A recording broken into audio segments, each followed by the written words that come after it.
बिस्मिल्लाहिर्रहमानिर्रहीम। अच्छा जनाब, आज मैं जो ये वीडियो बना रहा हूँ वो शेंजन वीज़ा के हवाले से है। अगर कोई शेंजन वीज़ा पाकिस्तान से अप्लाई करना चाहता है, दुबई से अप्लाई करना चाहता है, सऊदी अरब से अप्लाई करना चाहता है, क्योंकि बहुत ज़्यादा बीच में मैं आपके मैसेजेस पढ़ रहा था, तो जिनके पास तालीम नहीं थी, मैं तो पहले कहता हूँ अगर किसी के पास FA अगर किसी ने की हुई है, क्योंकि बहुत ज़्यादा आ रहे थे कि जनाब हमें बताएं कि हम लोग यूरोप आना चाहते हैं पाकिस्तान से, तो आप हमें सर कोई बताएं कि क्या करना चाहिए। स्टूडेंट वीज़ा पे हमने FA किया है, तो सर FA के बाद सर मैक्सिमम 4 साल का गैप यूरोप में माना जाता है। ग्रेजुएशन के बाद अगर जितना भी गैप हो तो वो चल सकता है, लेकिन वर्क एक्सपीरियंस साथ लगाना पड़ेगा। लेकिन आज मैं बताऊंगा अगर ऐसे लोग जिनके पास तालीम नहीं है तो वो शेंजन वीज़ा अप्लाई करे सऊदी अरब से, दुबई से, पाकिस्तान से, तो उनको क्या करना चाहिए। तो क्या सर फ्रेश पासपोर्ट है तो उस पर क्या करे, वो कैसे अप्लाई करे। तो सर फ्रेश पासपोर्ट पे उसके चांसेस बहुत कम होते हैं। मैं आपको सच्ची बात बताऊं तो उसको सबसे पहले अपनी ट्रैवल हिस्ट्री बनानी चाहिए। तो सर बड़ा क्वेश्चन आ रहा था कि सर ट्रैवल हिस्ट्री कैसे बनाएं। तो सर ट्रैवल हिस्ट्री के लिए क्या करना चाहिए, सबसे पहले आप ये चीज़ जहन में रख ले। 2 मुल्क में आपको कुछ टिप बताता हूँ जिसमें शेंजन वीज़ा के चांसेस ज़्यादा हो जाएंगे। 2 मुल्क ऐसे हैं ट्रैवल हिस्ट्री में, एक मुल्क का वीज़ा आपके पासपोर्ट पे मस्ट होना चाहिए। एक है तुर्की, दूसरा है मोरक्को। ये 2 मुल्कों में से किसी एक मुल्क का वीज़ा आपके पासपोर्ट पे लाजमी होना चाहिए। विजिट वीज़ा आपके पास मस्ट होना चाहिए, तुर्की या मोरक्को। इसके अलावा आप अगर छोटे ममालिक में जैसे सिंगापुर है, बैंकॉक है, दुबई है, हांगकांग है, इस तरह 2-3 मुल्क अगर आप पहले ट्रैवल कर लें तो फिर सर आपके इसके शेंजन वीज़ा के चांसेस ज़्यादा हो जाते हैं। दूसरी इसकी मैं आपको टिप बता रहा हूँ कि आपको वीज़ा अप्लाई किस टाइम करना चाहिए, ये भी बड़े लोगों को नहीं पता। सर शेंजन वीज़ा पाकिस्तान में अप्लाई करना चाहिए मई, जून और जुलाई।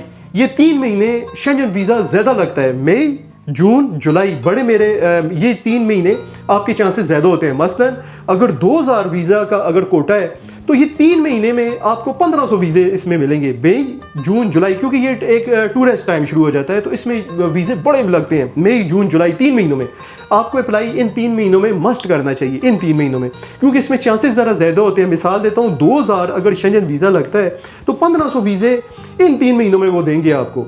बाकी 500 वीज़ा जो है वो आपको पूरे साल में वो डिस्ट्रीब्यूट होते हैं, लेकिन जो 1500 वीज़े होते हैं वो इनमें ही अप्लाई होते हैं। तो आपको सबसे पहले तुर्की या मोरक्को, इसका इन दोनों ममालिक में से एक मुल्क का आपके पास लाजमी वीज़ा होना चाहिए। इसके अलावा फिर आप बैंकॉक चले जाएं, सिंगापुर चले जाएं, किसी एजेंट को पैसे मत दें।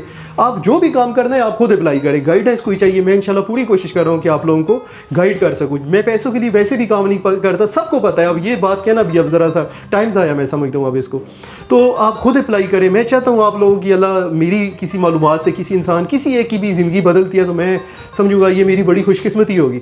तो उसके बाद आपने करना ये है कि सर बीच में बड़े बेवकूफ़ाना क्वेश्चन भी होते हैं कि दुबई में से एक बंदा क्लीनिंग की जॉब कर रहा है, वो शेंजन वीज़ा अप्लाई करेगा, बोलेगा मैं मिलियनेयर हूँ, लेकिन यहाँ पे मैं क्लीनिंग की जॉब करता हूँ। तो सर ये बिल्कुल एक तजाद सी बात नहीं लगती। तो वीज़ा कैसे लग सकता है, आपको रिफ्यूज़ हो जाएगा। कोई बंदा बोलता है जी मैं लेबर की जॉब कर रहा हूँ, तो सर मैं मजदूर हूँ दुबई की, मैं लेबर के वीज़े पे हूँ, तो वीज़ा लगेगा। तो सर आप खुद, मैं आपसे पूछता हूँ, आप बेवकूफ़ हैं वहाँ पे जो जितने भी शेंजन वीज़ा पे बैठे हुए हैं या जो एम्बेसियाँ बैठी हुई हैं पागल हैं, वो आपकी इस चीज़ को देखते हैं कि आपका बैकग्राउंड क्या है। तो इसलिए इन चीज़ों पे आप अप्लाई करेंगे तो आपका रिफ्यूज़ होगा। पहले आपको बाकायदा ट्रैवल हिस्ट्री बनानी चाहिए, उसके बाद आपको अप्लाई करना चाहिए। अगर कोई पाकिस्तान में है तो उसको चाहिए कि अपना लिमिटेड फर्म खुलवा ले, किसी अकाउंटेंट के पास जाए, वहाँ पे एक रजिस्टर्ड फर्म अगर उसकी है, बिजनेस अकाउंट अगर उसका है, तो वो पहले अपनी बैंक स्टेटमेंट बनाए उसमें वो, क्योंकि अगर आपके पास 1 करोड़ रुपया भी अगर पड़ा हुआ है तो वो ये नहीं देखते कि आपके पास करोड़ रुपया, वो देखते हैं कि यार इसके पास 1 करोड़ रुपया है, इससे पैसे लाए कहाँ से हैं।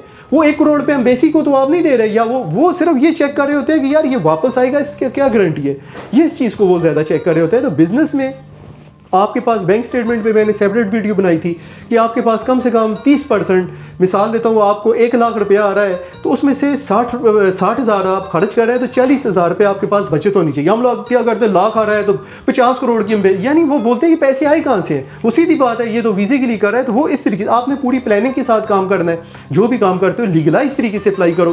फिर आपने क्या करना है, उसको पूरा एक ट्रैवल प्लान देना होता है कि मैं इंशाल्लाह इस वीडियो के आखिर में ट्रैवल प्लान भी आपको दे दूंगा कि ट्रैवल प्लान देना है कि आपने किस तरीके से जाना है, क्या करने। फिर आपसे पूछते हैं वो कि शेंजन वीज़ा पे जा रहे हो, क्यों जा रहे हो, किस लिए जा रहे हो, क्या मकसद है वहाँ पे, वो ट्रैवल प्लान आपने देना होता है। पहले आपको सर तुर्की और मोरक्को का वीज़ा मस्ट होना चाहिए आपके पास। बैंकॉक का करवा लें, सिंगापुर का कर लें, हांगकांग का, 2-3 मुल्क ऐसे हो जो आपके पास लगे हो, ये अफोर्ड कर सकते हैं, तब आपको अप्लाई करना चाहिए। अगर उसके बाद आपके पास 6 महीने की बैंक स्टेटमेंट हो, होटल की बुकिंग आपके पास होनी चाहिए, वो आप ऑनलाइन booking.com पे भी कर सकते हैं। हॉलीडे इन होटल है लाहौर में, वहाँ पे चले जाएँ, वो 5-7 हज़ार रुपये लेते हैं, वो भी आपको करके दे देते हैं। ट्रैवल एजेंट वहाँ पे बड़े बैठे हुए हैं जो होटल की बुकिंग कर देते हैं आपको। आपके पास ट्रैवलिंग इंश्योरेंस होनी चाहिए। AIG कंपनी है, इस वीडियो के आखिर में मैं वो कंपनियों की पूरी लिस्ट बताऊंगा जिसमें आपने ट्रैवलिंग इंश्योरेंस करनी है। गूगल में जाके उसको चेक करें, वहाँ पे 15,000, 20,000 रुपया, 30,000 यूरो की इंश्योरेंस करवा के दे देते हैं, वो आपके पास होनी चाहिए। बैंक स्टेटमेंट आपके पास 30 लाख 35 लाख की अगर आपके पास बैंक स्टेटमेंट है, आपके पास अगर आपके पास टैक्स रिटर्न या दुशवारे जिसको कहते हैं पाकिस्तान में, अगर वो आपके पास, वो अकाउंटेंट के पास जाएंगे, वो सारी बात आपकी समझ जाएगा। उसको बोले मैं शेंजन वीज़ा के लिए अप्लाई करता हूँ, वहाँ पे भी डाकू है तो उसको पता, आप उसको बताएंगे मैंने शेंजन वीज़ा के लिए अप्लाई करना है, कौन कौन से डॉक्यूमेंट चाहिए, तो वो उसको समझ आ जाएगी। ज़्यादा लोग अकाउंटेंट को पता होता है। अगर वो आपके पास है, आपके पास ट्रैवल हिस्ट्री आपके पास है, तो सर शेंजन वीज़ा लग सकता है। ऐसी बात भी नहीं है कि जी बिल्कुल ही नहीं है, लेकिन अगर आप इस टिप को अप्लाई, सेकंड आपने जो गलती, जो बड़े लोग वहाँ पे गलती कर देते हैं कि आप उसको एक पूरा प्लान दें। मिसाल देता हूँ, आपने स्पेन की अप्लाई किया है, आपने उसको प्लान दिया है, तो उसने आगे से बोला जनाब कि इस प्लान पे मैं वो आपको रिफ्यूज़ कर देते हैं। हम लोग क्या कहते हैं, चलो जी स्पेन ना सही तो इटली से, या वहाँ पे चले जाते हैं। तो सर ये एक मोबाइल है, इसकी 35 सिम है, जिस नंबर से भी आप कॉल करेंगे घंटी इसी मोबाइल पे बजेगी। तो जिस वक्त आप प्लान देते हो, तो आपने उसी प्लान को अगर आप दूसरे को देते हो तो वो तो बात समझ आती है। आप क्या करते हो, प्लान चेंज कर देते हो। उनको पता होता है कि इसने फलां जगह पे वीज़ा अप्लाई करके आया, उसके पास ये रिकॉर्ड मौजूद होता है, वो दूसरी जगह भी आपको वही आपको रिफ्यूज़ ही होगा। तो फिर आपने इसका तरीकाकार ये होता है कि आपको फिर उस वक्त शेंजन वीज़ा नहीं, आपको किसी वही प्लान आपने किसी और मुल्क में अप्लाई कर देना है। बड़ी गलती यहाँ से बड़े लोग करें, वो एग्जीक्यूट वही प्लान आपने करना है। मिसाल देता हूँ, शेंजन वीज़ा रिफ्यूज़ हुआ है, आप दुबई के लिए कर दे, आप उनको बोल दे जनाब मुझे छुट्टियाँ हुई हैं, तो मैंने ये प्लान दिया है लेकिन स्पेन ने शायद मुझे ये एक्सेप्ट नहीं किया, मैं लिहाजा यहाँ पे, जिस वक्त आप वहाँ पे अप्लाई करेंगे दोबारा शेंजन वीज़ा के लिए अप्लाई करेंगे उसी प्लान के साथ, तो फिर सर आपका वीज़ा शेंजन वीज़ा के लग जाते हैं। ये एक मेजर मिस्टेक होती है जो लोग वहाँ पे कर रहे होते हैं। तो एक तो पहले ये है कि आपके पास अगर ये है तो इसमें भी आपके चांसेस बनते हैं, तो कम से कम तुर्की और मोरक्को का जो है आपका वीज़ा ज़रूर होना चाहिए। तो मैं इंशाल्लाह आगे भी इस तरह की ला रहा हूँ। अगर आप मुझे टिकटॉक में फॉलो कर रहे हैं तो मैं इस तरह की बहुत सारी, और अगर आपके पास भी कोई इन्फॉर्मेशन है जो यूरोप में लोग बैठे हुए हैं या कोई जहाँ पे भी बैठे हैं, अगर आप कोई ऐसी इन्फॉर्मेशन आपके पास है प्लीज़ ज़रूर शेयर किया करें। देखिए ये एक इज्तिमाई काम है, लोगों की आप ज़रूर हेल्प करें। इस चीज़ का असर आपकी ज़िंदगी के ऊपर भी पड़ता है। वहाँ पे लोग सिर्फ अपना ज़ाती सोचते हैं, यकीन करें ये ज़ाती जो सोच रखते हैं इसकी वजह से ये आज पाकिस्तान में ये हालात बने हुए हैं। तो हम लोगों को चाहिए कि जो हमारे गरीब लोग हैं जिनको कोई उम्मीद भी नहीं है उनको उठाएं।